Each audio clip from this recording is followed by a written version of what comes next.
The chandelier above me glowed like polished glass over water, bright, perfect cold.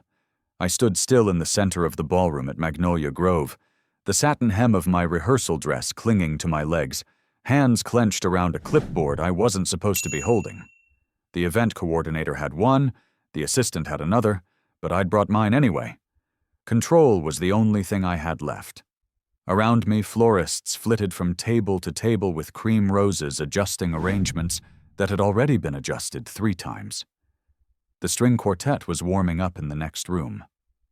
And in the far corner, by the floor-to-ceiling windows overlooking the oaks and marshland of the estate, Beverly Whitmore was whispering to her son, with her hand on his arm like he might float away. I already knew what she was saying. It was in the glance she shot me over her shoulder, tight-lipped, polished appraising. It was in the way Dean didn't smile back at me, when our eyes met, just gave a quick nod, like I was a vendor. Not his fiancée. Not the woman he'd proposed to at Kiowa Island 18 months ago with a diamond his mother helped him pick. Clara said Mrs. Edie, the venue owner, sweet and sympathetic as ever, they're about to do the sound check outside, if you'd like to walk through. I'll be right there, I replied, my voice steady, even though my throat was dry. This was supposed to be my rehearsal, my day. But nothing in this place had felt like it belonged to me since the moment we arrived. The tables were too grand, the lighting too cool. The menus didn't list anything I could pronounce without second-guessing myself. I'd chosen vanilla bean cake. Beverly changed it to elderflower. I said pale peach for the bridesmaid dresses. Beverly sent swatches of dove gray to the boutique without telling me. And Dean? He let her. Every time. Behind me, Sadie stepped up quietly and brushed a strand of hair from my shoulder. I brought you some water, she said. You're holding your breath again. I let it out slowly. You ever get the feeling you're about to be voted off an island you didn't even want to live on? Her mouth twitched.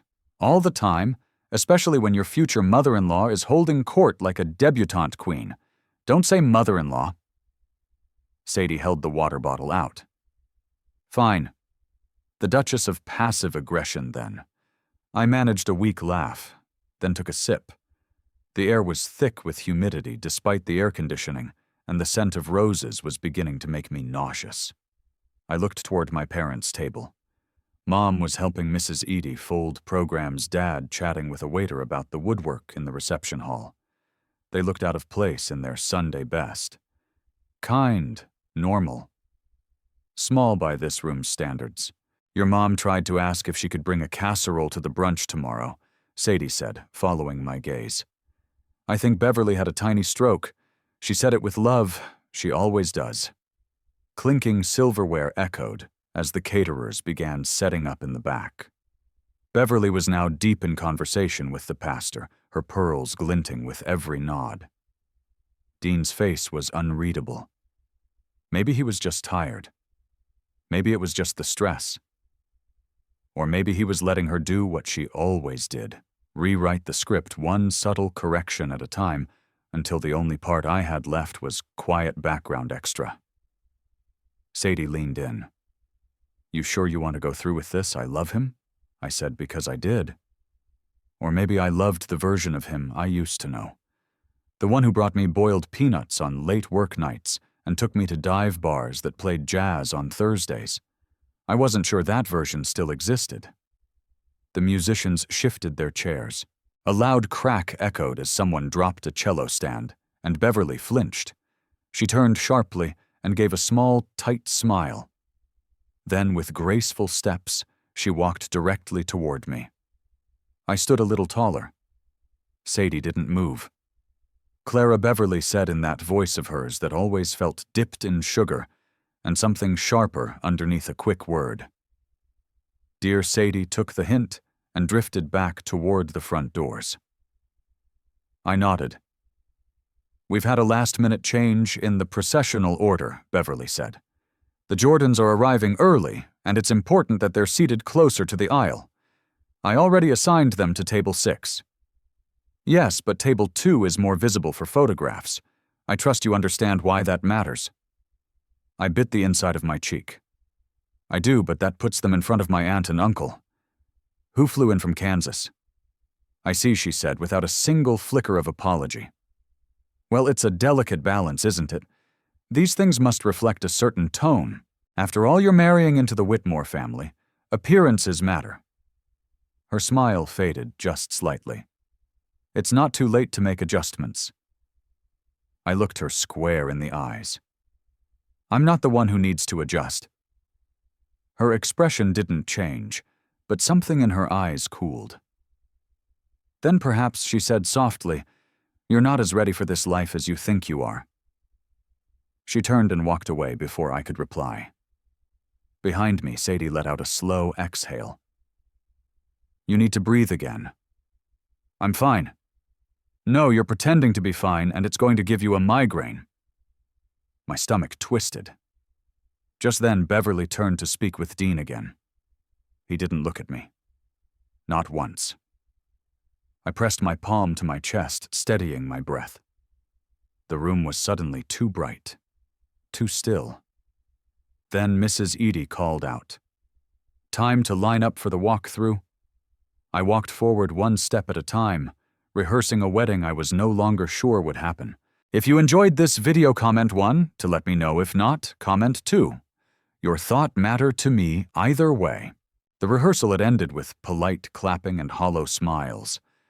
Somewhere between the second run-through of the processional and the forced laughter at Dean's father's toast, I stopped hearing anything clearly.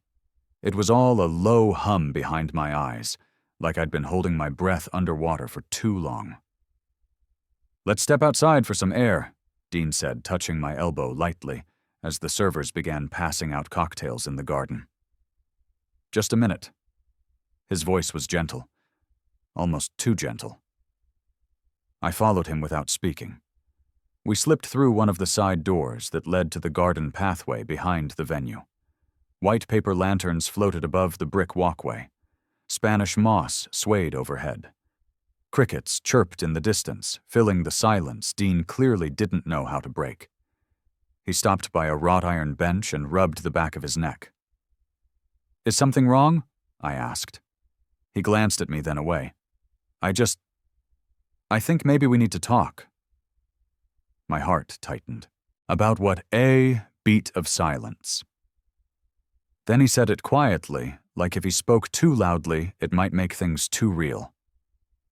"My mom's not comfortable moving forward tomorrow." I blinked, the words catching in my chest.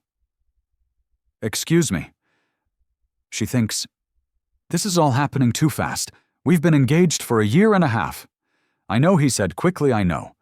But with the seating, the tension, some of the arrangements not matching our family's expectations, she's just concerned it's not the right time." "And what about you?" I asked, my voice sharper now. "Are you concerned?" Dean ran a hand through his hair.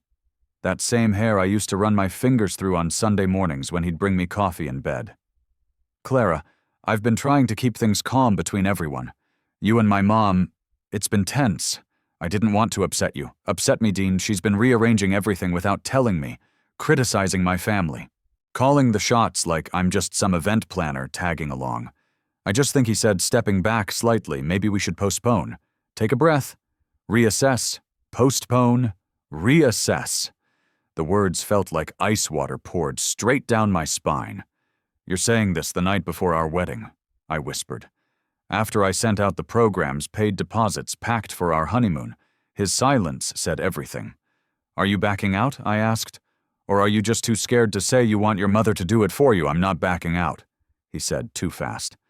"I just think we need space, my family. They don't think I'm good enough," I snapped. Dean didn't deny it, and that silence was louder than any answer. "I can't believe this," I said, my voice breaking. "I gave up so much to be with you. I changed apartments, turned down a promotion so I could make this wedding work. You didn't have to do that." But I did. Because I loved you. Because I thought this was a partnership. Dean looked uncomfortable now, shifting his weight like he wanted to leave, but didn't know how to. "I should get back inside," he murmured. "They're waiting to make a toast." And just like that, he turned and walked away, leaving me on the path, alone. I stood there for what felt like hours. The garden lights twinkled softly around me, casting long shadows across the stones. The laughter from the dining room filtered through the windows like music from someone else's party. I turned back toward the side door and stopped cold. There at the edge of the path was my suitcase, wheels resting on the gravel, handle extended. A silk scarf I'd packed for our honeymoon, draped from the zipper, fluttering in the breeze like a white flag. No note, no explanation. Just the quiet, efficient erasure of someone who wanted me gone without making a scene. I didn't cry. Not then. Instead, I knelt and zipped the scarf back inside. Then I stood up, brushed imaginary dust from the front of my dress, and walked to the front of the estate like I wasn't collapsing inside. Sadie spotted me first. "Hey, where are you going? What's going on?" "They canceled," I said, keeping my voice even. "Postponed, whatever." "Doesn't matter." Her mouth dropped open. What do you mean they, Dean?" "Beverly. Take your pick." She glanced around quickly. "Are you kidding me right now, Nope? Apparently I'm not the right fit for Charleston royalty." Sadie's eyes flashed. "I'll go back in there right now and no." I shook my head. "Please. I just want to go." She exhaled hard, then nodded. "Come on, my car's out front." We walked in silence down the driveway. My parents hadn't even been told. They were still inside, probably trying to make small talk with strangers who'd never bothered to learn their names. As we reached the Circle Drive, a sleek black town car was pulling up, the kind used for high-end corporate pickups. I didn't think twice. I assumed it was another guest arriving late. But when the door opened, a voice called out, low, clear, calm. "Clara." I turned. Miles Rutherford stepped out of the back seat. He looked exactly as he always did at the office, crisp shirt, navy blazer, hands in his pockets, like the world belonged to him, and he had nothing left to prove. "Miles," I said, stunned. "What are you—" "I had a meeting with the venue owner. Mrs. Edie is one of our early investors, actually." His brow furrowed. "But I wasn't expecting to see you." Sadie looked between us and wisely stepped aside to give us space. "I was here for my rehearsal dinner," I said flatly. "Now I'm not." Understanding flickered in his eyes. "I see."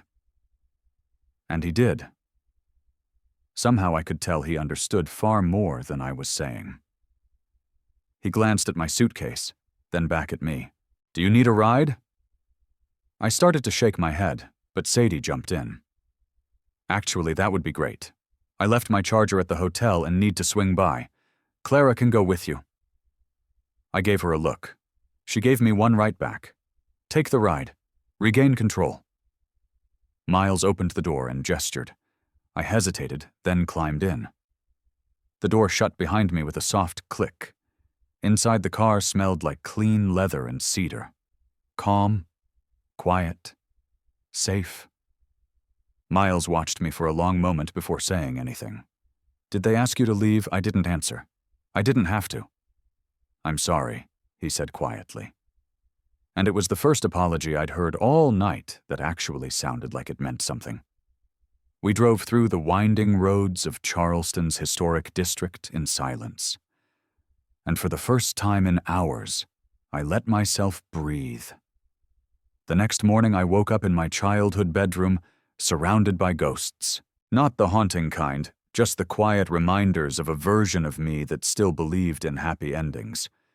Ribbons from high school debate team hung above my bookshelf. A faded concert poster taped to the closet door. A chipped jewelry box with a broken clasp sat on the dresser beside a dried-out perfume bottle I hadn't touched since college. I lay in bed staring at the ceiling, wrapped in my mom's old quilt, with the blue stitching worn thin from 100 washes. The house smelled like coffee and toast and cinnamon from whatever she was baking downstairs. For a second, I could pretend I was 17 again. No ring on my finger, no rehearsal dinners, no suitcase packed by someone else's hands, just Clara Jennings, marketing major, big dreams, bad taste in boys. My phone buzzed on the nightstand. I let it go to voicemail. Again. Dean had called 3 times. No message, just the silence of a man who wanted to say he felt bad without actually apologizing. I rolled onto my side, pulled my knees in, and stared at the picture frame across the room.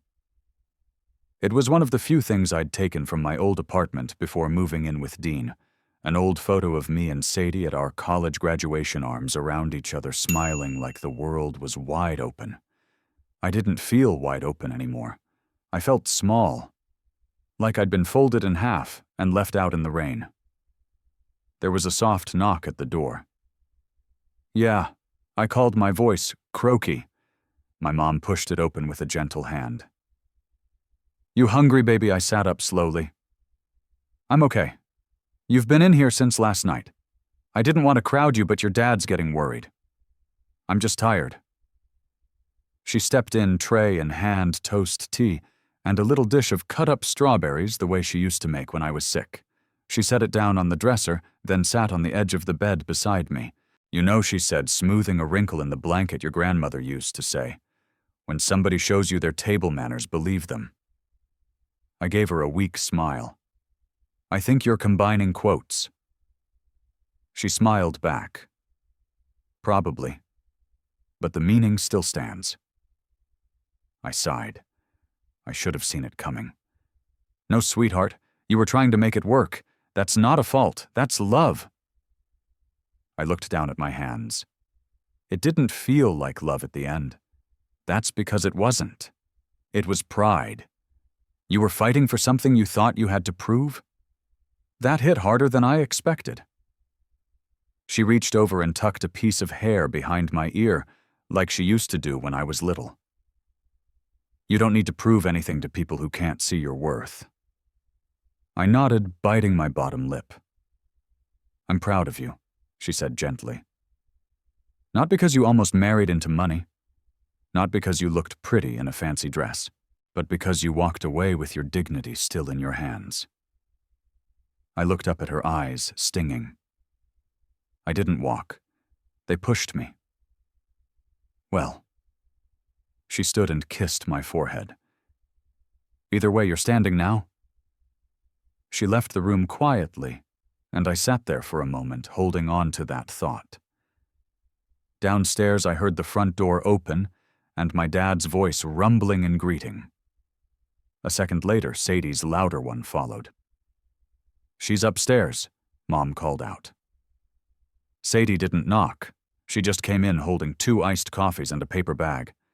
I come bearing sugary reinforcements, she said. And news. I blinked. News. She tossed me a coffee and flopped onto the bed like she belonged there. Dean showed up at the hotel last night.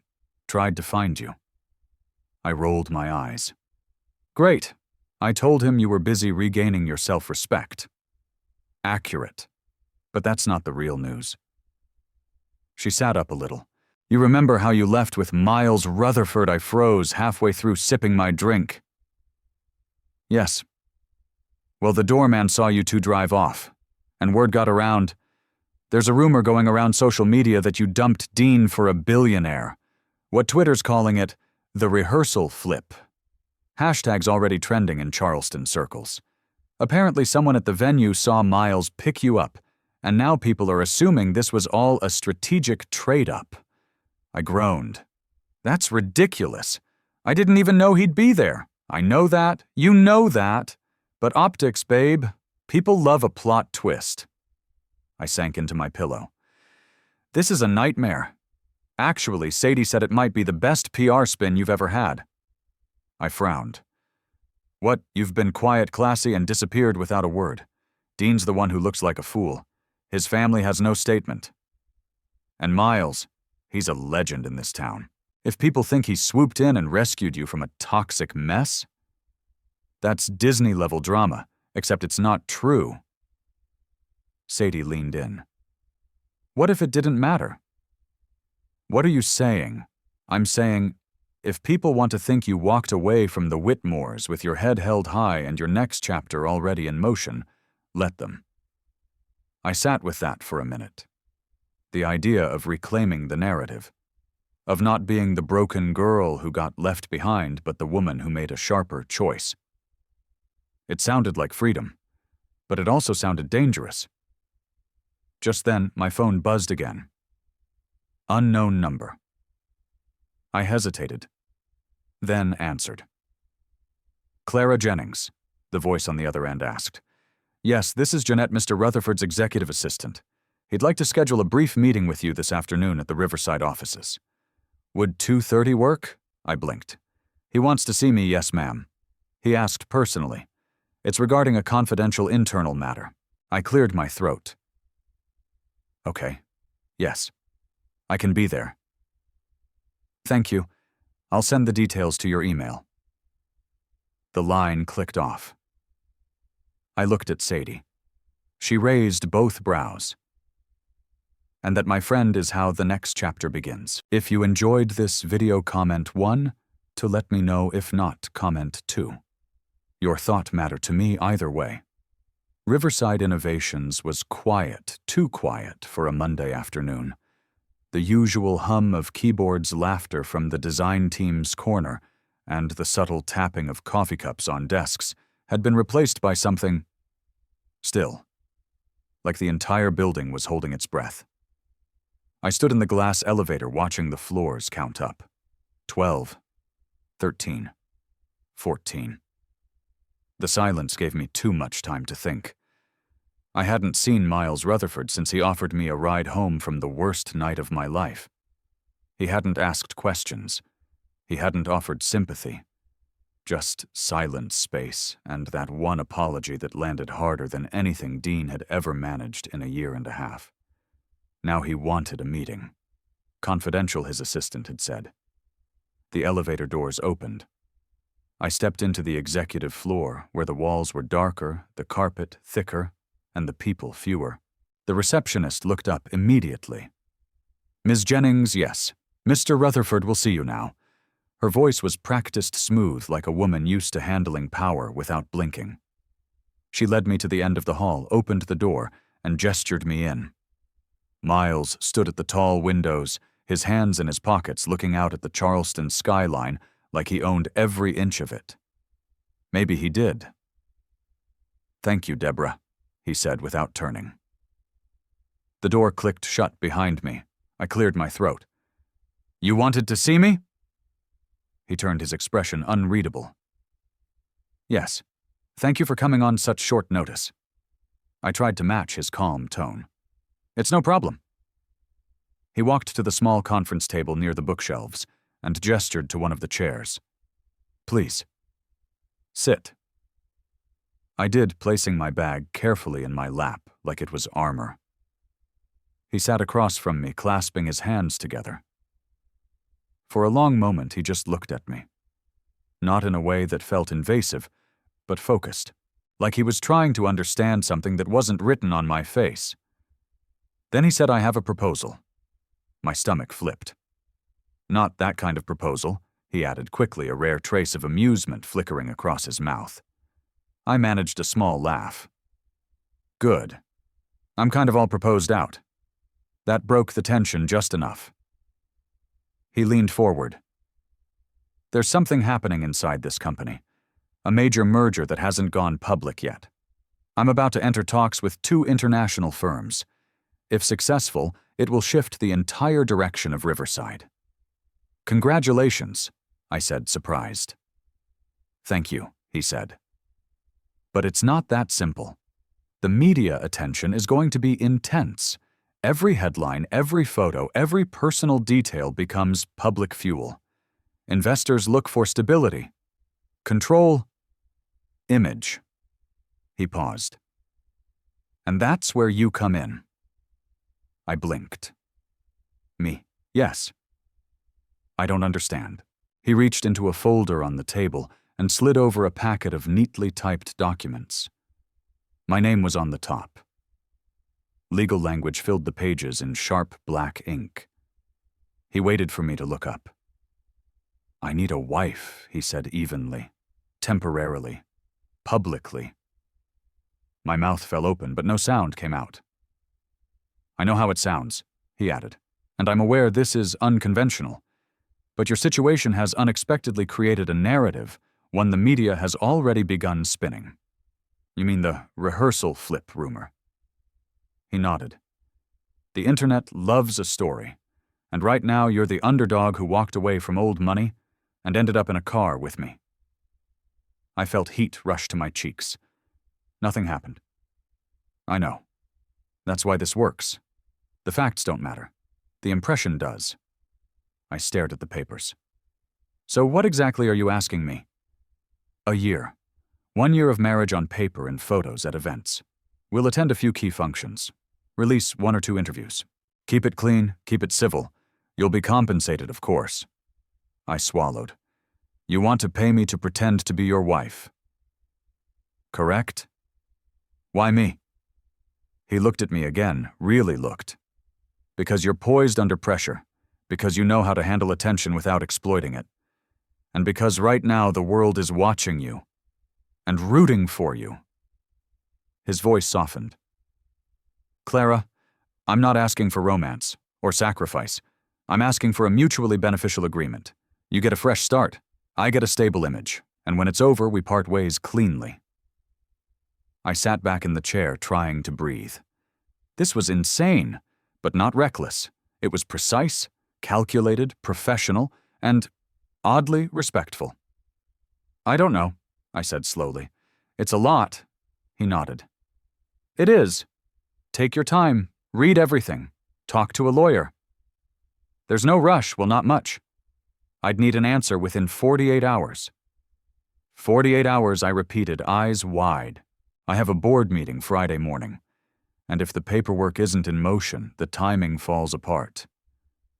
I looked down at the folder again. The neat lines, the terms, the signature box waiting like a dare. "I thought I was coming in here to get fired," I said softly. "I'm offering you something else entirely." I looked up. "What's in it for me?" "Aside from money freedom," he said without hesitation, "from gossip, from judgment, from being someone's pity headline. You become a narrative on your own terms." I sat there for another full minute, my heart thudding in my chest. Finally, I asked, "Do I have to move in?" "Yes. But the house is large. There's space for boundaries." "And your daughter?" "She's aware of the merger. She knows how public my life is. You'll be introduced as my partner. Slowly, respectfully. And what if this backfires? Then we end it early. Quietly. You walk away with full compensation." I closed the folder, my fingers trembling slightly. "I need to think," I whispered. He nodded. "Of course." I stood slowly. He stood too. At the door, I paused. "This is the second time you've surprised me," I said, voice tight with emotion. "I hope that's not a bad thing." I looked at him. It wasn't, but I didn't say it out loud. Not yet. I didn't say yes right away. After I left the office, I wandered downtown in a haze, barely noticing the warm air, the clink of glasses from sidewalk cafes, or the calls of boat horns from the harbor. Charleston moved around me slow and golden, but I couldn't feel any of it. A fake marriage, with my boss, who also happened to be Charleston's most eligible billionaire. It sounded like the beginning of a scandal or a tabloid dream. But Miles hadn't pitched it like a man looking for drama. He'd spoken with that same calm, controlled cadence he used in boardrooms, only this time he was offering me the control, or at least the illusion of it. By the time I got home, the sun was beginning to drop below the rooftops. The house smelled like rosemary and baked chicken, and my mom was humming in the kitchen. My dad was in his armchair, reading a dog-eared copy of Forbes, which felt ironic. I stood in the entryway, clutching the folder, feeling like I was carrying a bomb with a velvet ribbon tied around it. "Hey, honey," Mom called out. "You're just in time." "Actually," I said, "I need to talk to you both." They looked up immediately. We sat around the kitchen table just like we had during every hard conversation: grades, college applications, heartbreaks. This one didn't fit any of those boxes. It was bigger, stranger, and I wasn't sure how to say it. So I just told them everything. By the end, my mom's hands were folded tightly in her lap, and my dad was staring at the floor like he was solving a math problem no one had given him the formula for. So Mom finally said, "You'd be pretending." "Yes," I said. "It's not romantic. It's business. Strategic. Clean. Strategic marriages are for royalty," Dad muttered, "not marketing specialists and tech CEOs. "I know how it sounds," I said gently, "but it's not what it sounds like." Mom looked at me carefully. "Do you trust him?" I blinked. "Miles," she nodded. I thought back to the way he looked at me in the car, not with pity, not with calculation, just awareness, like he saw something in me that even I wasn't ready to name. "Yes," I said. "I do." Silence stretched again. Then my dad leaned back and sighed. "Well, as long as he's not asking you to sign something ridiculous like naming rights to your future children." I nearly choked on a laugh. "No, nothing like that." Mom reached across the table and took my hand. "Then maybe this is the universe handing you a clean break," she said. "Not forever, but for now." I exhaled, some tight part of me loosening. "Thank you. Just promise me something," she said softly. "Anything. Don't lose yourself in someone else's story again." I nodded, my throat thick. "I won't."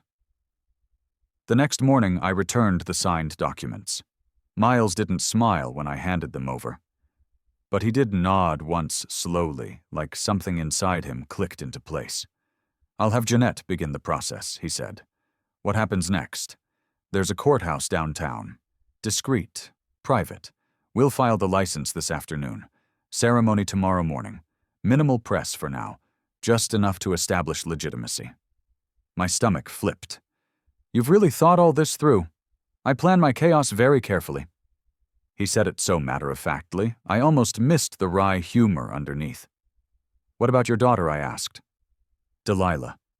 He looked at me, then something softer in his expression.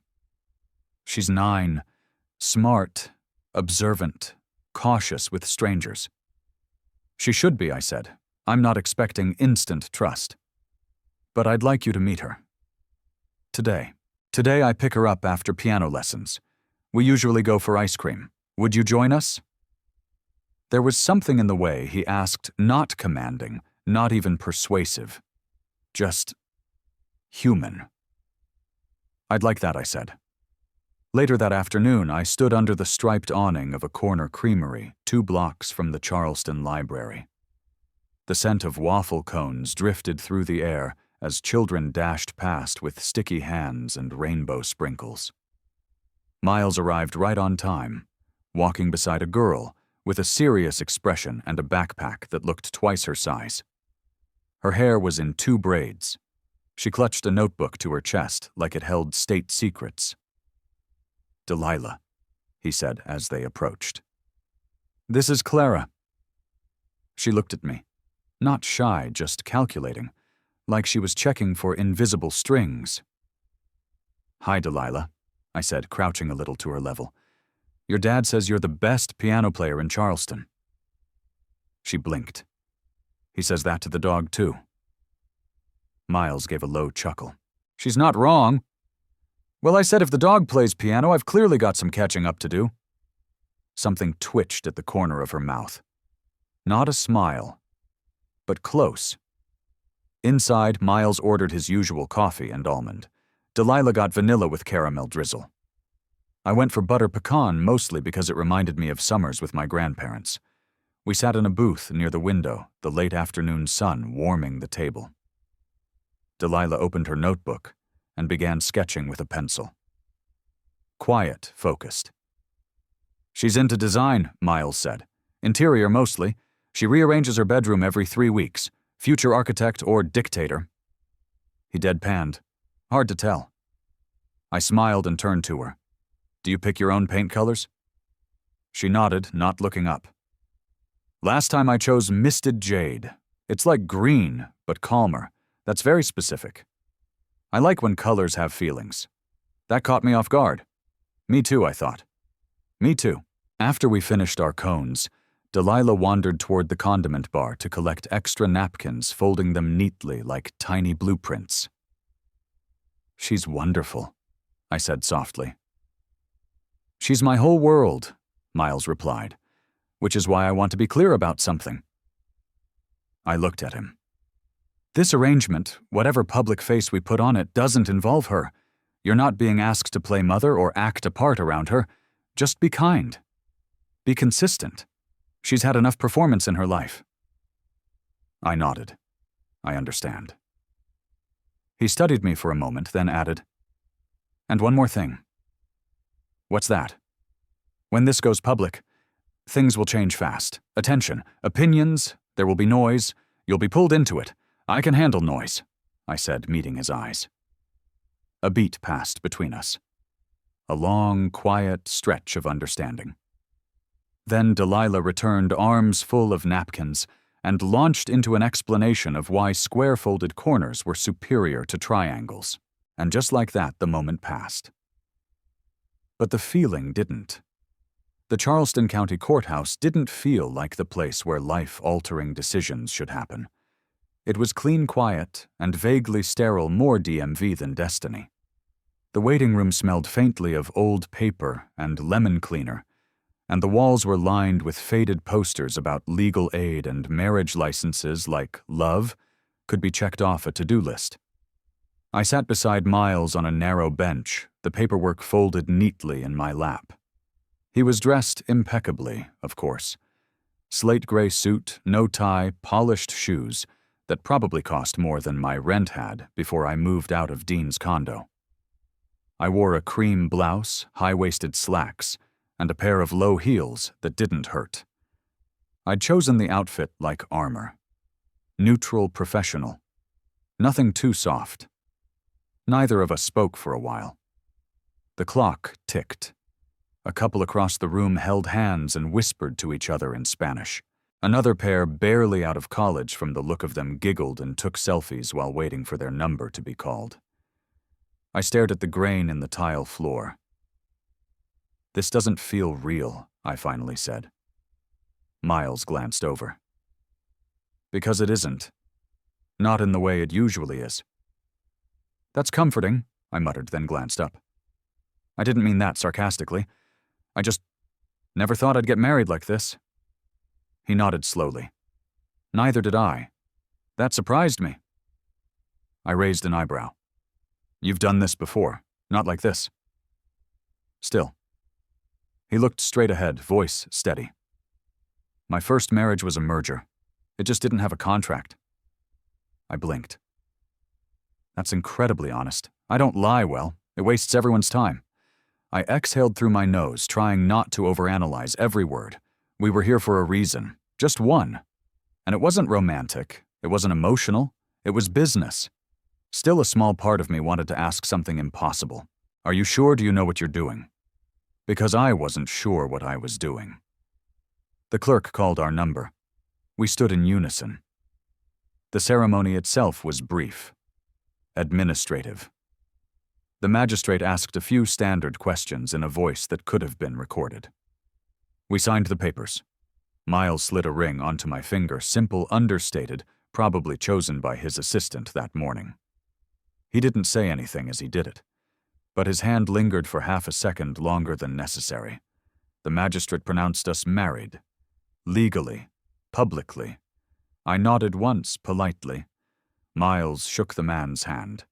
And then, like any other legal filing, it was over. Outside, the sun was too bright.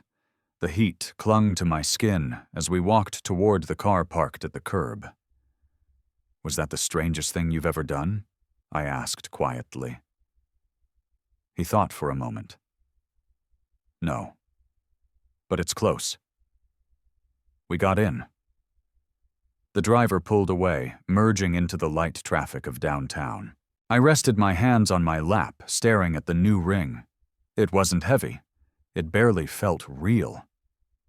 I booked you into the house in Mount Pleasant Miles, said after a few blocks. It's quiet, private.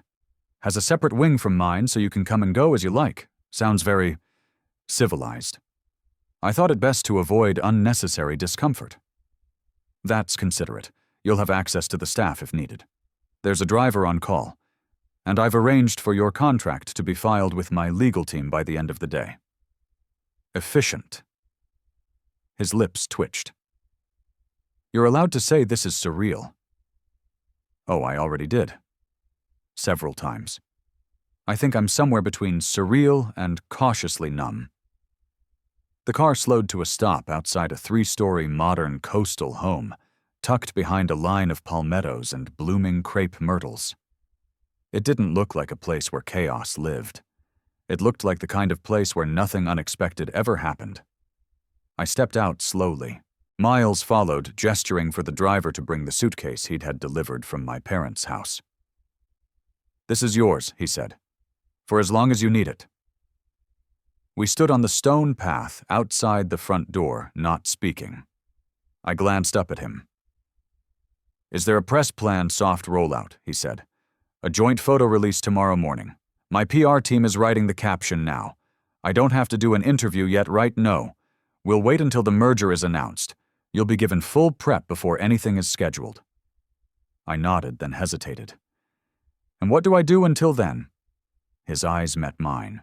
Steady, clear. You live. I stared at him for a beat. That's it. That's it. We stood there for another long moment, the ocean breeze lifting the edge of my blouse. Then he said something I didn't expect. You don't owe me performance, Clara. Not when no one's watching. That stopped me. For a second, I forgot how to breathe. Thank you, I said softer than I meant to. He nodded, once turned and got back in the car. I watched as it disappeared around the bend of the long driveway, my suitcase beside me, and a house full of silence waiting behind the door. Inside, everything was spotless, tastefully minimal, with soft lighting and ocean tones. The guest suite he'd mentioned had its own entrance, private patio, and view of the bay. The bed was made, towels folded. A little note on the dresser in neat handwriting. Let me know if anything is missing. I sat on the edge of the bed, shoes still on, and stared out the window at the water. This wasn't how I imagined my wedding day, but for the first time in weeks, no one was telling me where to sit, what to wear, or who I had to become. And for a moment, just a small, quiet moment, I felt something that almost felt like peace. The first morning in Miles's house felt like waking up inside a magazine spread beautiful, curated, and completely foreign. I padded barefoot across the hardwood floors, the soft hush of my steps swallowed by the silence. The air smelled faintly of salt and linen. A breeze from the bay nudged the curtains, and beyond the glass doors, sunlight danced across the water like it had no idea someone's entire life had just turned upside down. I stood in the kitchen sipping the coffee left in a French press.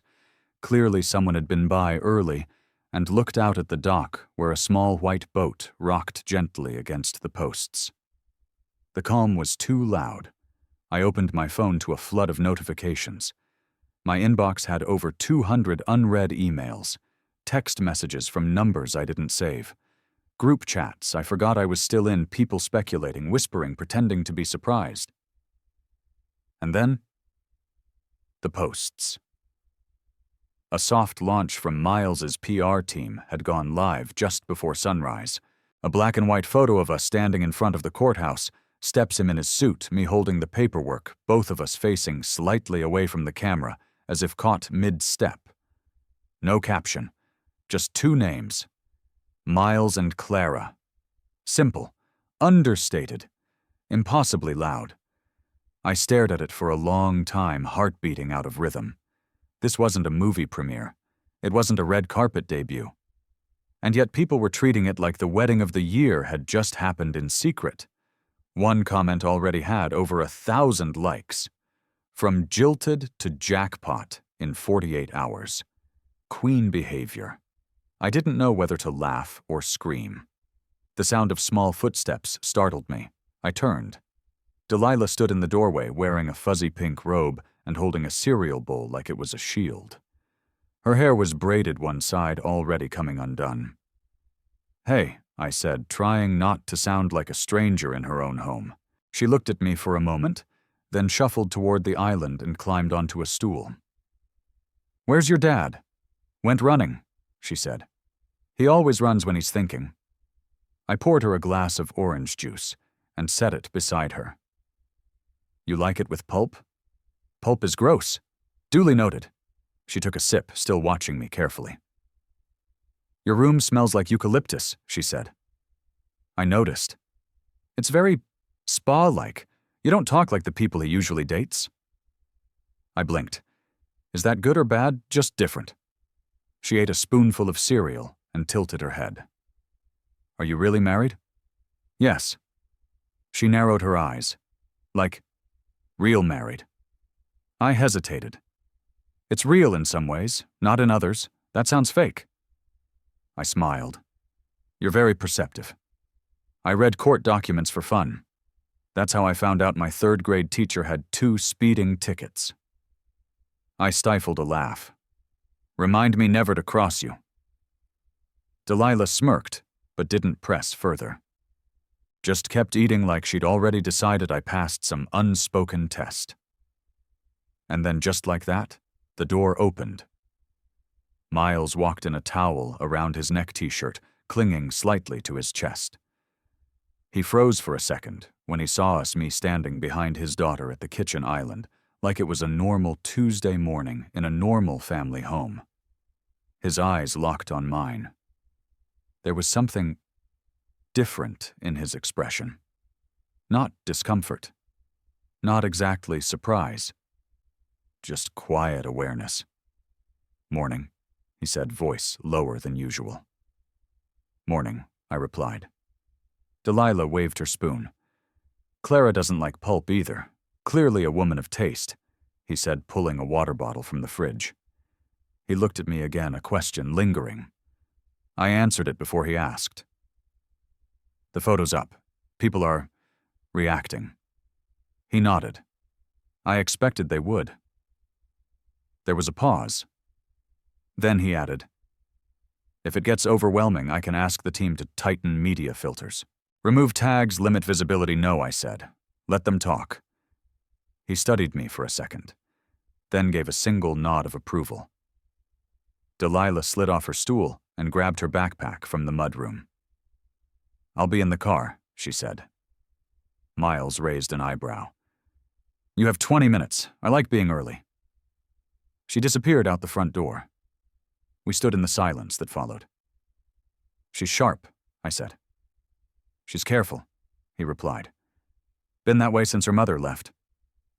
I glanced at him. "She's testing me. She tests everyone." "And how do you think I did?" He took a sip of water, considering. "You didn't flinch?" "I wanted to." "That's what makes it impressive?" He stepped closer to the island hands resting on the marble edge. "You didn't have to make breakfast or talk to her.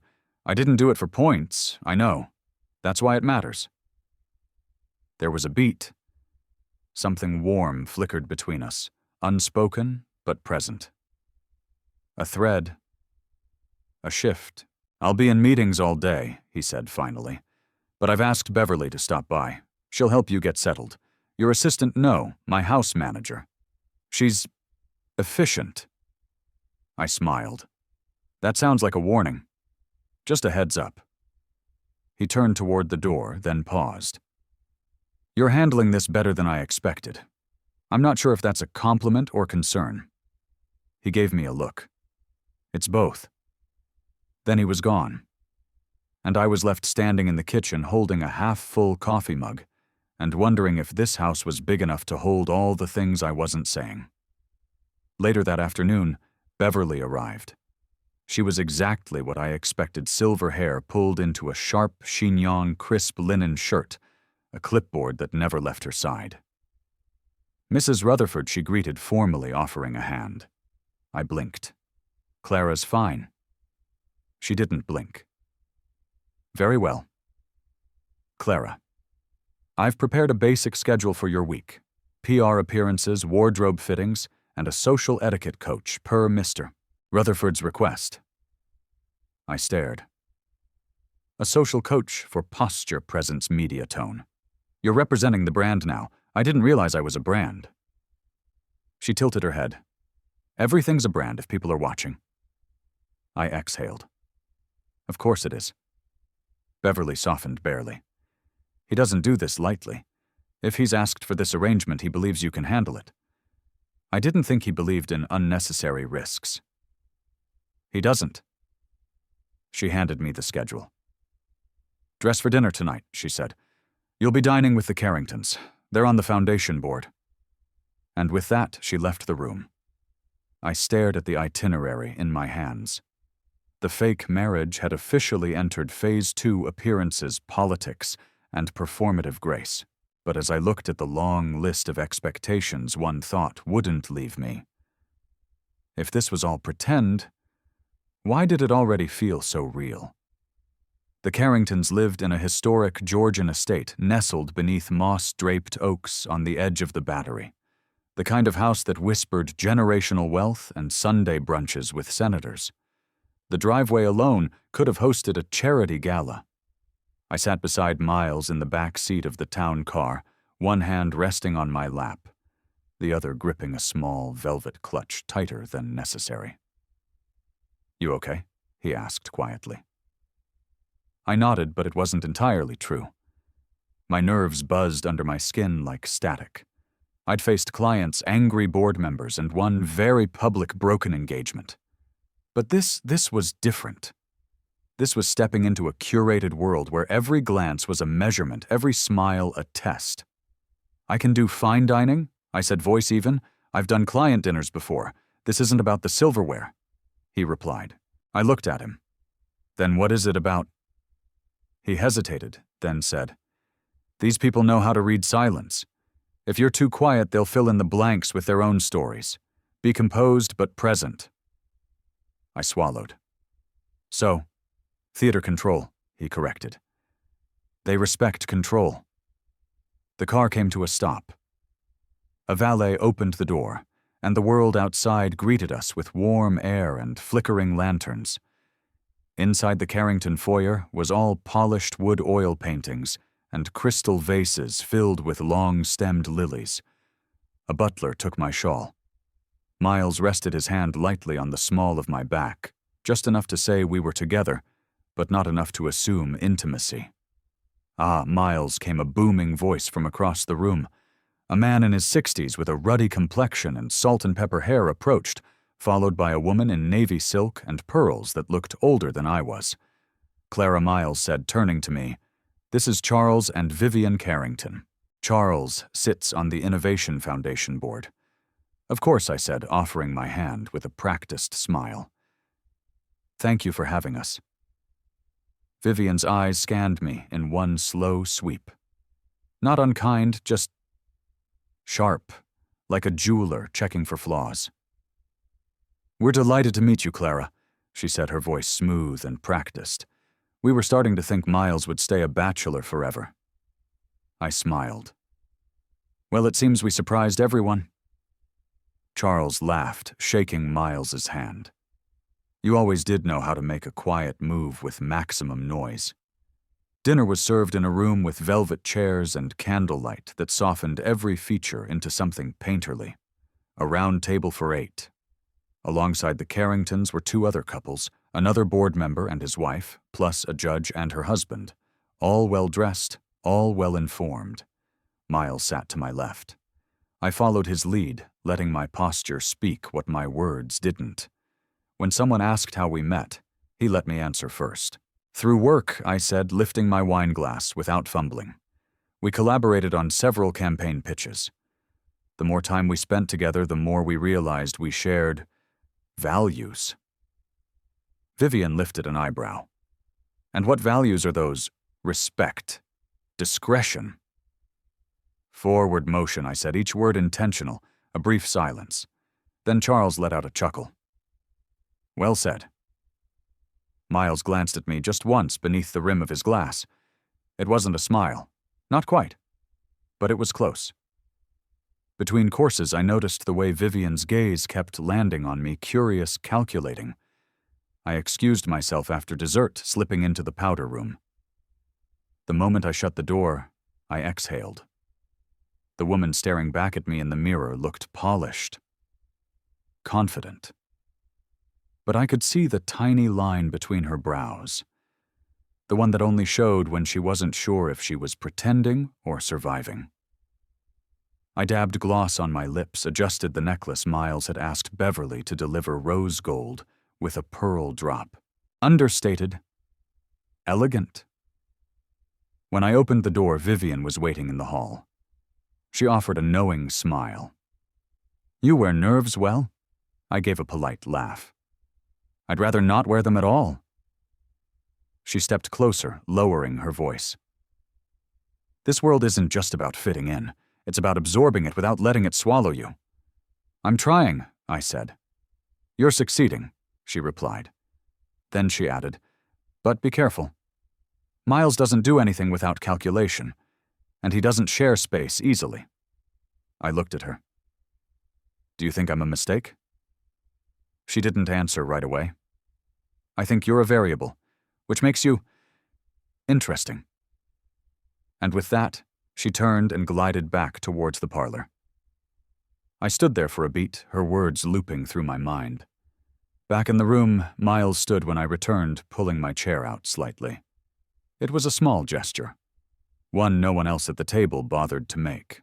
The rest of the night blurred into soft laughter, clinking glasses and the low hum of approval. We were a couple on paper and in performance, and by the end of the evening, even I was beginning to believe it.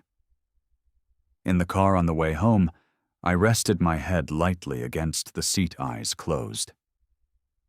You did well, Miles said after a long silence. Thank you. Vivian Carrington rarely speaks directly to guests. If she spoke to you alone, it means she's watching. Should I be flattered or terrified? Both, he said, and I could hear the faint smile in his voice. I turned to look at him. Do you do that with everyone? What, curate their experience, anticipate the moves, control the outcome? He considered that. Only when it matters. And do I? His eyes held mine. Quiet. Intense. You matter more than you realize. My breath caught, and I didn't know if he meant me or the illusion we were building together. But either way, I couldn't look away. The following morning, the house was quiet, too quiet. Even the usual sound of Delilah's humming in the hallway, or the gentle knock of Beverly's clipboard against the marble counters, was absent. It felt like a pause in the world, as if everything was waiting for something to tip. I sat at the breakfast nook by the window, staring at the water through glass that made everything look cleaner than it really was. A fresh cup of coffee sat untouched in front of me. Last night hadn't left me alone. The words, the looks, the weight of pretending all of it had clung to me like humidity in July.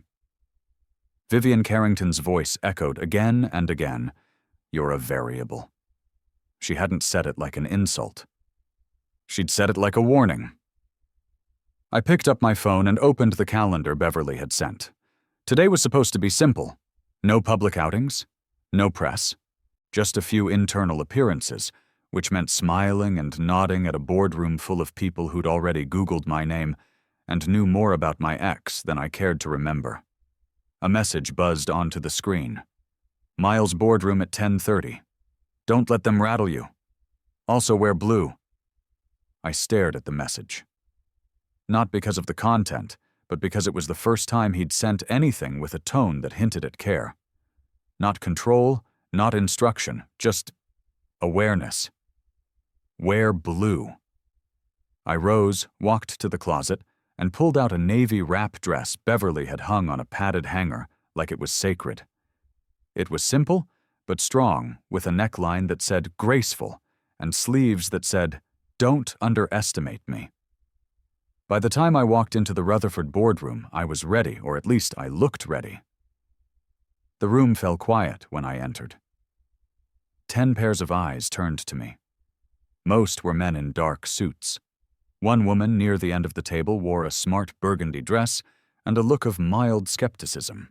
The nameplate in front of her read, Maya Chen, Head of Strategic Partnerships. I met her gaze offered a small nod and took the empty seat beside Miles at the front end of the table. He looked over briefly. Then, almost imperceptibly, his eyes softened. "Approval. Let's begin," he said. The meeting was mostly updates on company performance market projections and pending collaborations. I didn't speak. I wasn't expected to. But when my name came up, Miles's recent marriage to Clara Bartlett, formerly of Easton and Hill. I felt the shift in the room. One man coughed into his fist. Another raised an eyebrow. Maya's pen paused over her notebook. Miles didn't flinch. Clara will not be involved in company operations. But as someone with a sharp marketing background, her insight may occasionally be consulted for personal brand strategy. He said it cleanly, like it was obvious. Like this arrangement was just another logical extension of a larger vision. Still, there was tension, an undercurrent. And I knew what it was. They were wondering what I was really doing here. Not in the room, but in his life. As the meeting adjourned, Maya approached me. Her heels made no sound on the polished floor. "You don't scare easy," she said, offering her hand. I shook it. "Should I?" She smiled. "No. That's what makes it interesting." Her gaze shifted to Miles, who was speaking with another board member across the room. "He doesn't bring anyone in unless they're essential," she added. "Am I? That's what I'm trying to figure out. I appreciated the honesty. I'd take it over fake kindness any day." Later that afternoon, after the board had cleared out and the tension in the room dissolved into silence, I lingered behind while Miles reviewed a document at the head of the table. "You were right," I said. He glanced up. They read silence very well. One corner of his mouth lifted. "You held it just long enough. I almost said something dumb. Then it's good you didn't." I tilted my head. "Why the wear blue comment?" He leaned back in his chair, appraising me. "Because it's a power color. And because you look good in it."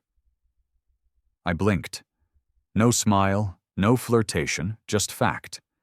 But somehow it felt more intimate than if he'd whispered it across candlelight. I looked down at the table fingers brushing the wood grain. "I'm still trying to figure out what all this means," I said quietly. "You and me both." There was something in his voice uncharacteristically soft, like he wasn't sure what was unfolding between us either. I gathered my things and started for the door. "Clara?" I turned. "Dinner tonight? Just us, my study, nothing formal." I hesitated. "Work dinner." No, he didn't offer more, didn't explain why, just left it at that. That evening the house was lit in warm gold, casting long shadows across the floor. A small table had been set in the corner of the study beside a built-in bookshelf that looked like it had never been dusted by anyone but Beverly. Miles was already seated when I walked in, sleeves rolled up, tie undone. There were no candles. No pretense. Just grilled salmon, a bottle of wine, and music playing low from the speakers in the ceiling, something old and jazzy like the soundtrack of a forgotten memory. He poured me a glass without asking. "Is this part of the illusion?" I asked. He looked up. "No. This part's just dinner." I sat. We ate quietly for a few moments. Then he spoke. "I'm aware of what people are saying." "Which part?" I asked. "The social climber one or the rebound PR stunt one?" He gave a tired smile. All of it. And none of it matters. Not unless we give it weight.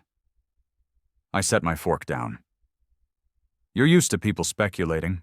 I'm used to being ignored. It's a different kind of pressure. He nodded slowly. I didn't marry you for show, Clara. I blinked. That's literally why we got married. No, he said. I married you for stability, and integrity, and peace. Peace, I laughed once. You're the least peaceful man I've ever met. He leaned forward slightly. I mean, the kind of peace I can trust. The kind that doesn't pretend to be perfect. The room went still. He didn't look away. Neither did I. I opened my mouth, then closed it again. I'm not sure what this is turning into, I said finally. Me either. But it's not nothing. No, he said. It's not. We finished dinner in silence, not because there was nothing to say, but because neither of us wanted to break whatever strange, honest thing had just passed between us.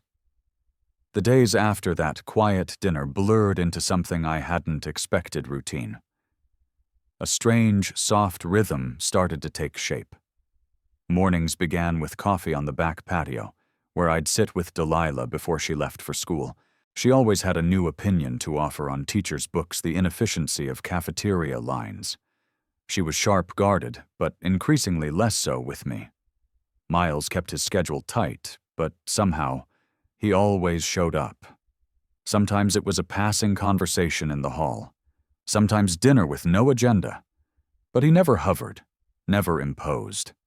He let me settle. Still something unspoken hovered between us. A weight neither of us could name, but we both carried. That weight became heavier the moment Dean's name showed up in my inbox. Subject, you deserve an explanation.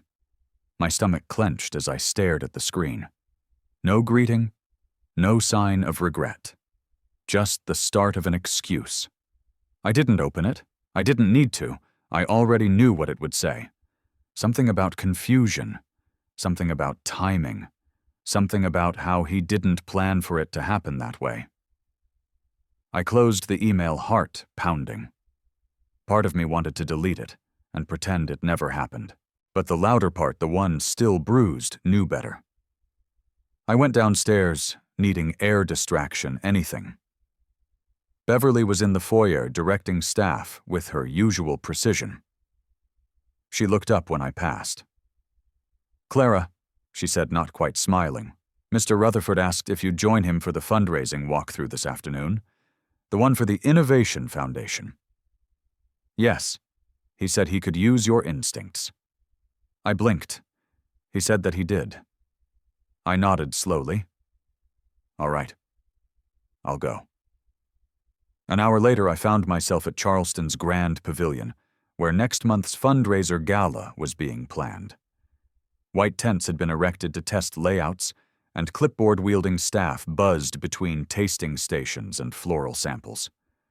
Miles was standing near a long table, sleeves rolled to his elbows, phone in hand. He looked up the moment I arrived. Thanks for coming, he said. You're lucky I like linen table runners, I replied, folding my arms. A ghost of a smile. You like control, too. I like when things make sense. Then tell me if this does. He gestured to the layout, a central stage tables fanned out in concentric circles, floral centerpieces taller than they had any right to be. It's beautiful, I said. But it's cold.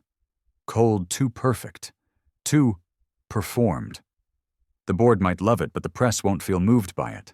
Neither will the donors. He raised a brow. And what would you do instead? I walked to the edge of the setup and pointed. Lower the centerpieces. Add more lighting that feels warm, not fluorescent. Bring in textures that say human, not wealth. Right now it feels like a bank masquerading as a celebration. He studied the space in silence, then nodded once. You're right. I blinked. That's it. He looked at me. You didn't expect me to push back, I expected a discussion. We're having one. I just happen to agree with you. something shifted in the air between us. It wasn't flirtation. It wasn't strategy. It was respect. Later, as we walked the grounds together, he surprised me again. "I know you got an email from Dean." I stopped. "How you and I are linked now. Publicly, legally. When someone like Dean reaches out, I hear about it." I crossed my arms, suddenly colder than the spring air allowed. I didn't respond. I didn't say you did. We stood in silence for a beat. Then I said quietly, "I don't know if I'm angry or just embarrassed." Miles turned to me. "You were humiliated. That doesn't mean you're humiliating." I looked up at him. His expression was open. Steady. Sometimes I said I wonder what people see when they look at me now. He didn't pause. They see someone who didn't crumble. That hit me harder than I expected. "Do you see that I asked?" He hesitated. "I see someone who never asked for anyone's pity, who's walking through a storm with her head up, and who still shows up when she could have disappeared." My throat tightened. I didn't know what to say, so I didn't say anything at all. That evening I found a small package outside my suite, wrapped simply in brown paper and twine. No note. Inside was a book, worn dog-eared underlined, a collection of essays by a writer I'd once quoted in a pitch meeting months ago before all of this started. I ran my fingers along the margin of one page. A quote was circled. "We do not love people because they are perfect. We love them because they help us remember how to be whole." I sat on the edge of the bed, book in my lap, and let the silence wrap around me. He remembered. He'd listened. And that terrified me more than anything else. The gala was just 3 days away. Every inch of the Rutherford estate buzzed with activity. Tents were raised. String lights hung like stars waiting for dusk. Florists moved like dancers, tucking blush peonies into arrangements. Miles's team operated with the quiet urgency of a NASA launch. And I was trying to keep my heart from interfering with the rest of me. Since the book arrived, something had cracked open in my chest. Not because of the gesture itself, but because it was thoughtful, gentle, unforced, the kind of kindness that couldn't be staged. And that's what scared me. This was never supposed to feel like anything. It was supposed to be a transaction. Clean, clear, calculated. But now when Miles walked into a room, something in me shifted. I listened for his footsteps. I noticed the quiet way he looked at Delilah when she wasn't watching. I started to understand the weight he carried, not because he showed it, but because he didn't.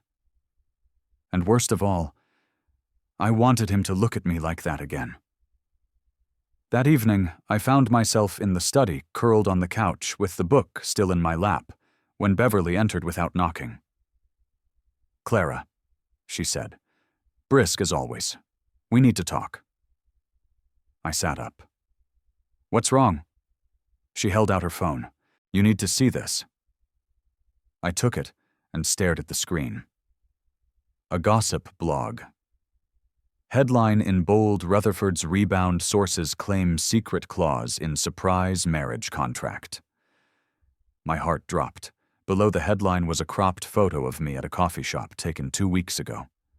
The article speculated on whether the marriage was real, whether Miles had paid me off, whether this was all about brand repair after the Easton and Hill debacle.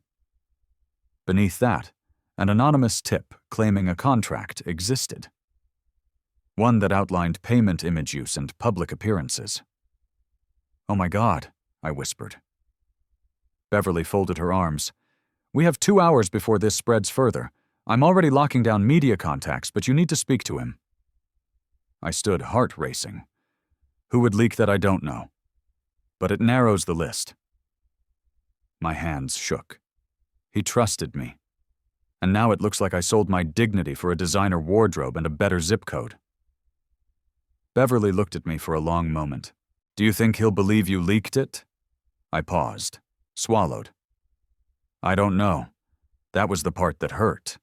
Miles had built walls so high around his world that trust wasn't given, it was earned. Carefully, slowly, and now one headline could destroy all of it. I didn't wait for a driver.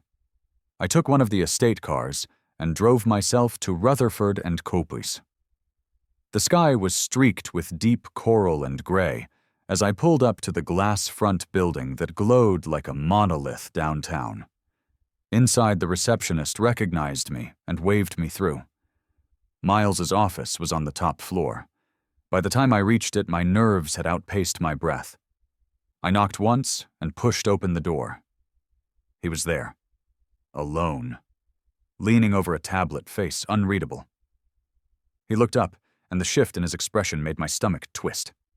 Not anger, not surprise, disappointment. "Clara," he said, calm as ever. "I assume you've seen it?" "I have." My voice cracked. "Miles, I didn't leak it. I would never—" "There was a confidentiality clause," he interrupted quietly. "Signed, explicit. And I didn't break it."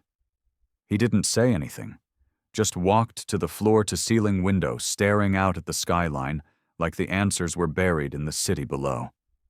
"I don't even know who had access," I said. "The contract Beverly, your legal team, may be PR, but not me." He turned. "You expect me to believe someone on my team sabotaged me? I expect you to believe me." My voice cracked again, sharp this time. "I've walked through fire for you, Miles. I've smiled when I wanted to scream. I've stood next to you in rooms that wanted to devour me. And not once did I use this marriage for anything." He stared at me. Silence pulsed between us. Then finally he said, "You're right." I blinked. "What I believe you." The words landed like a wave. But they didn't bring relief, only more ache. "Then why did you look at me like that?" I asked, voice low. "Like you'd already decided I was guilty." He walked toward me, stopping just a few feet away. "Because this world has taught me that everyone has a price, even the ones who say they don't. I'm not everyone. I'm starting to realize that." I looked away, blinking fast. Miles took a breath. "I'll handle the fallout," he said, "but this means we'll need to shift the narrative. Fast. How we announce the renewal ceremony." My eyes snapped to his. "What it was already planned months from now, but we move it up, make it public, grand, real." I swallowed. "Real." He didn't blink. "Yes." My chest rose, fell, rose again. "And if we do that," I said, "you realize what people will think, right? That we're doubling down. That we're in love." He nodded. "Then let them." The words lingered in the space between us, thicker than air, heavier than truth. I opened my mouth to reply, but nothing came, because for the first time since this all began, I wasn't sure if the lie was still a lie. The morning after the leak, Charleston moved slower. Or maybe I did. Outside the windows of the sunroom, the sky was pale and moody, like it hadn't made up its mind about the day. I sipped lukewarm coffee while Miles spoke in low tones across the hall with Beverly and 2 members of his legal team. Their voices didn't carry, but the tension did. I watched him through the glass, shoulders squared, jaw tight. This wasn't the poised, polished version of Miles the public saw. This was the man handling a storm from the inside, calculating how much damage control it would take to keep the ship steady. He hadn't looked at me yet this morning. Not once. Beverly stepped into the sunroom 10 minutes later, iPad in hand, expression unreadable. "The good news is the leak hasn't been confirmed. Just speculation for now." "And the bad news?" I asked, barely above a whisper. She paused. "There's chatter it came from someone tied to the Easton and Hill breakup. One of Dean's interns, most likely." My chest sank. "Of course, I should have seen that coming," I muttered, setting the coffee aside. "He's trying to drag me down with him, or Beverly said carefully, he's trying to make you crawl back." I looked at her sharply. She softened her voice. Sometimes people don't want you. They just don't want anyone else to have you. Before I could answer, Miles stepped in. We need to talk. I stood. He nodded toward the library, and I followed without a word. The door clicked shut behind us, and for a moment neither of us spoke. The room smelled faintly of old paper and cedar. Books lined the walls, some dusty, some pristine. He leaned against the desk, arms crossed. We need to move the ceremony up to next weekend, he said. I blinked. That soon? He nodded. Vivian says it's the best way to drown the story. Give the press something else to chase. So we're staging a vow renewal to distract them. His eyes didn't waver. Not to distract, to redirect. Is there a difference? Yes, he said. One's manipulation, the other's strategy. I crossed my arms. You keep acting like this doesn't affect me the same way it affects you. He tilted his head slightly. I'm not pretending this is easy for you. Then say it, I said, stepping forward. Say what this actually is. What we are. Silence. For a moment, the only sound in the room was the low tick of the grandfather clock in the corner.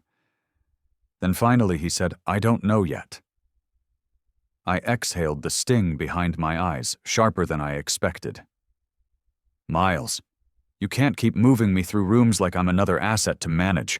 I don't see you that way, he said, voice tight. You know I don't. Then what do you see when you look at me? That landed harder than either of us was ready for. He stepped forward, closing the distance. I see the woman who didn't flinch when the entire city whispered behind her back. I see someone who knows how to command a room without needing to raise her voice. Someone who walked away from everything she thought she wanted and still found a way to stand up straight. My breath hitched. I see someone I trust, he added quietly. I swallowed. That's not the same as love?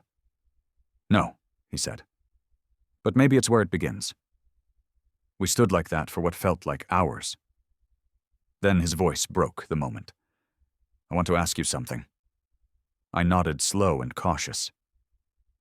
For the ceremony, I want Delilah to stand with us. My heart twisted. Really, she's already asked if she can, he said. She likes you. You're the first person she's trusted in years. Emotion surged in my throat. I'd be honored. A rare smile touched his face. Good, because she already picked her dress. Later that day, the team began the whirlwind of preparations, dress fittings, location scouting, statement drafts. The ceremony would be held in the Rutherford Garden under a canopy of magnolia trees with close friends, donors, and just enough press to make the message loud. Vivian called to give her blessing, short-clipped but supportive. Lean into the story, she said. People love redemption arcs. Make it believable. And for the first time, I wasn't sure we had to pretend. As the sun began to dip behind the moss-covered oaks, I stepped out onto the back veranda. Miles was already there, hands in his pockets, watching the landscapers string lights between the trees. Funny, I said quietly. He turned. I used to think I wanted a fairy tale. I continued. But maybe what I wanted was just something honest, something kind. He nodded once, slowly. We still have a week, he said. Is that enough time to become something real? I didn't answer right away. Instead, I walked toward him, stopping just inches away. It might be, I said, if you stop guarding yourself like the world's always out to collect. He gave a slow, honest nod. And for once, he didn't try to fix anything, didn't try to control it. He just stood with me, quiet and present. And maybe that was exactly what I needed. The morning of the ceremony came in quietly, as if the air itself understood something sacred was about to happen. The Rutherford Garden had transformed. The magnolia trees formed a soft archway above the aisle, their petals like pale stars caught mid-fall. String lights twinkled just enough to feel magical, but not staged. Every chair was perfectly aligned, every detail precise, yet it didn't feel like a production. It felt intimate. Inside, Beverly hovered like a general, in silk managing last-minute logistics, with grace only she could pull off. Delilah sat in front of the vanity, her pale green dress fanned around her like a watercolor painting. Her hair was pinned back with tiny pearl clips, and for the first time since I'd met her, she looked excited without trying to hide it. "You look beautiful," I said, smoothing her sleeve gently. She wrinkled her nose. "Vivian says I look polished?" I laughed softly. Well, both can be true. Delilah turned to me, suddenly serious. "Are you nervous?" I thought about it. About the headlines, the whispers, the blurred line between performance and truth, and about Miles, who despite every wall he'd built had let me inside enough to see the man beneath the title. A little, I admitted. But mostly I just want it to feel real. She stared at me for a long moment. "It does." Then, in the way only children can, she reached out and squeezed my hand. "He's different when you're around." My breath caught. Before I could respond, Beverly tapped lightly on the open door. "It's time." Outside, the guests were seated, a mix of close family foundation partners and carefully curated press. But somehow when I stepped into the garden, all I saw was him. Miles stood at the end of the aisle, dressed in a simple navy suit. No tie, no grand gesture. Just him, calm, steady eyes fixed on mine. And for the first time in weeks, I felt like I was walking toward something, not away from everything I'd lost. As I reached him, he offered his hand.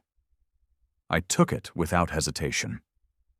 The officiant, a warm-voiced woman with silver hair and soft eyes, welcomed everyone, then turned to us. "We gather here not just to celebrate a union, but to acknowledge its growth, its challenges, its evolution. Clara and Miles, you've already stood together once. Today you choose to do it again, not because you have to, but because you want to." Miles turned to me, his fingers still wrapped around mine. I wrote something he said quietly. I nodded, heart thudding. He took a breath. "I married you thinking it was a solution, a fix, something clean and controlled. But nothing about you has ever been neat, Clara. You challenge every plan I make. You say what others are too afraid to. And somehow in the middle of all this noise, I found peace with you." He paused. "I don't know when it stopped being strategy and started being something else. But I know this: when you walk into a room, the ground beneath me steadies. And I don't want to build anything without you standing next to me." Tears welled behind my eyes. I swallowed, then spoke. When I walked away from my old life, I thought I was walking into failure. But you never treated me like broken glass. You gave me space and silence. And then, without realizing it, you gave me a place to start again. I looked at Delilah sitting in the front row, chin resting in her hands, and somehow without meaning to, I found a family. Miles's eyes softened, and for once he didn't hide it. The officiant stepped forward again. "Do you, Miles, choose Clara again, without contracts or condition to walk beside you from this moment forward? I do. And Clara, do you choose Miles again, with open eyes and a braver heart to walk beside you? I do." A hush fell over the garden. "You may seal this choice with a kiss," she said warmly.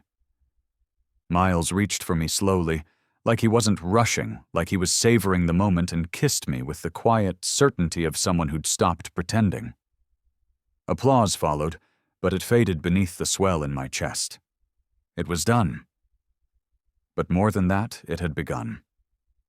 Afterward, as guests mingled under the canopy, and laughter rose around clinking glasses, I stepped aside to breathe. That's when I saw her. Vivian. She approached with a glass of sparkling cider and her usual barely there smile.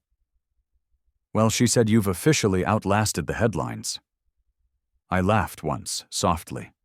I wasn't trying to win them. No, she said, handing me the glass. But you won him, and that was never the plan, was it? I looked out at the crowd, at Miles crouched next to Delilah, as she showed him something on her phone, both of them smiling like the world had paused for them. No, I whispered. It wasn't. Vivian sipped her drink, then added, that's why it worked. And for the first time I believed it. The week after the ceremony passed in fragments bright, surreal, and impossibly quiet. The press had taken their photos. The whispers had softened into admiration. And inside the house, something warmer had settled between us like a hush after a long storm. Still, real life didn't wait. And neither did Rutherford and Miles had flown to D.C. for a last-minute board meeting. And I found myself walking the house alone again. But this time it wasn't the same kind of lonely. Delilah had started leaving her sketchbooks in the sunroom. One morning I found a doodle of the ceremony, her and me standing beside Miles with oversized flowers and tiny birds in the sky. I kept it tucked inside my journal right between a half-written note to my father and a grocery list I never used. Vivian called the following Thursday. You need to be prepared, she said, her tone businesslike, even over speakerphone. There's one more storm coming. I stopped at the foot of the stairs. What now? The leak. My stomach turned. I thought that was over. Officially, yes. But internally, not quite. We've traced the source. Okay. And she paused. It was Dean. But it didn't come from his intern. It came directly from him. My hands clenched around the banister. He submitted the contract to a partner at his firm, anonymously, of course. That partner leaked it as part of a trend story about transactional marriages in corporate culture. But we traced the email server. And you're telling me this now because... Vivian exhaled. Because Dean is coming forward. He wants to apologize. Publicly. I blinked. You're kidding. He contacted a journalist. Wants to set the record straight. Frame himself as someone who made a mistake. Lost something valuable. I sat down on the stairs. He's going to paint this like regret. Yes. Like he's the one who got hurt. Yes. I shook my head, bitter laughter rising in my chest. Of course he is. Vivian's voice softened slightly. You don't have to respond. But it will be news. And people will look to you. What does Miles think he doesn't know yet? I wanted to tell you first. I hung up shortly after. Not because I was angry, because I was tired. Tired of being the story everyone wanted to rewrite. I found Beverly in the kitchen halfway through arranging hydrangeas in a low bowl. She glanced up, read my face instantly, and didn't ask questions. You need air, she said, wiping her hands on a cloth. Take the boat out, I raised an eyebrow. The boat Mr. Rutherford's docked it behind the guest house. Small sail. Easy to steer. I don't know how to sail. You won't need to. It's motorized. She paused, then added with the barest hint of mischief I already packed a lunch. An hour later I was coasting down the Ashley River, the wind brushing my cheeks and the scent of salt water clinging to the air. The water glinted with early spring light, soft and gold, like a story unfolding in slow motion. Out there, everything else felt far away, until I heard a familiar voice call my name. I turned, startled. Another boat, sleek, corporate-looking, approached from the opposite bank, and standing on it in a collared shirt and unearned smile was Dean. My heart stopped. He cut the engine, letting the boat drift closer. Clara. I didn't answer. I just need 5 minutes, he shouted. Please. I anchored my boat jaw tight. You don't get 5 minutes. Not here. Not now. He leaned over the railing, earnest, desperate. I made a mistake. You and I, what we had was built on lies, I said, and I survived it. You don't have to keep punishing me. This isn't about you anymore, Dean. I stood the waves rocking beneath me. You didn't come here to apologize. You came here to make yourself feel better, and I'm not going to help you do that. Silence. His shoulders slumped. Then say you're happy. I looked past him at the house waiting on the hill, the child who left her drawings for me, the man who had handed me his truth, not because he had to, but because he wanted to. I am, I said. Truly. Dean stared at me for a beat longer, then turned without another word. His boat drifted back into motion, shrinking in the distance, until it was gone.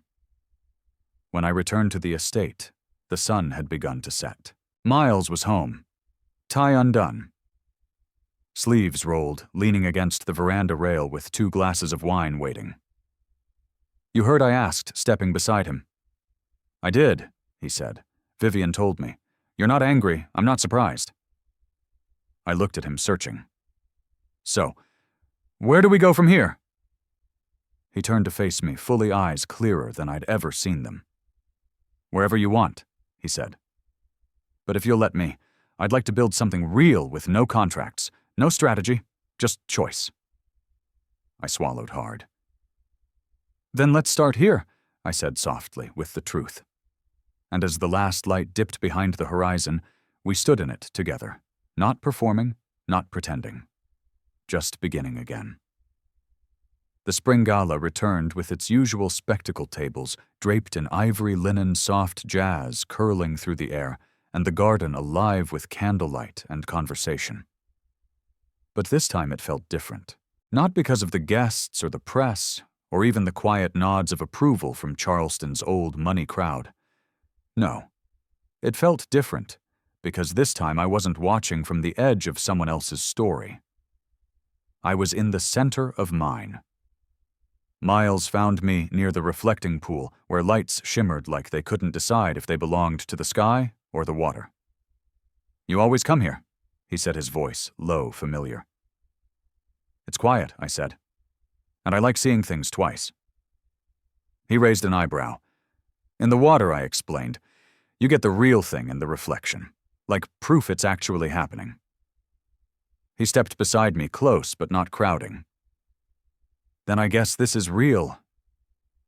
I looked at him, not at the suit or the reputation or the expectations he carried, but at the man who let himself be known, little by little, in long silences and careful words. At the man who'd stopped treating love like a liability. I want to show you something, he said suddenly. He led me through the garden and back into the house up to the west wing where renovations had started last month. The hallway still smelled faintly of paint and pine. He opened the last door on the right. Inside was a library, not quite finished, but already beautiful. Bookshelves from floor to ceiling, a reading nook by the window, a small ladder tucked in the corner. For you, he said, for your writing, for your quiet mornings. I turned slowly, unsure if I could trust the warmth swelling in my chest. You built this? He nodded. I wanted to give you space that was yours, not borrowed, not conditional. I blinked hard. I don't know what to say. Then don't say anything, he said. Just use it. I reached for his hand.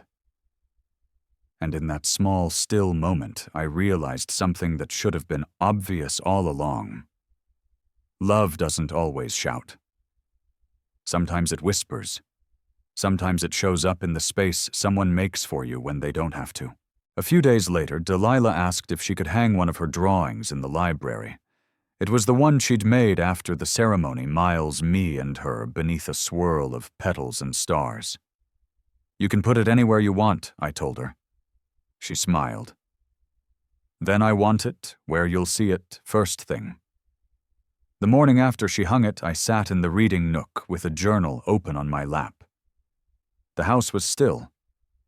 The city hadn't woken up yet, but I didn't feel alone. I didn't feel like a guest in someone else's life. I felt chosen. Not for a headline, not for damage control, but for the quiet things. The kind that don't get applause but matter more than anything else. There was a time I thought being left at a wedding rehearsal would be the worst day of my life. Turns out it was just the beginning of the right one. And maybe that's the lesson.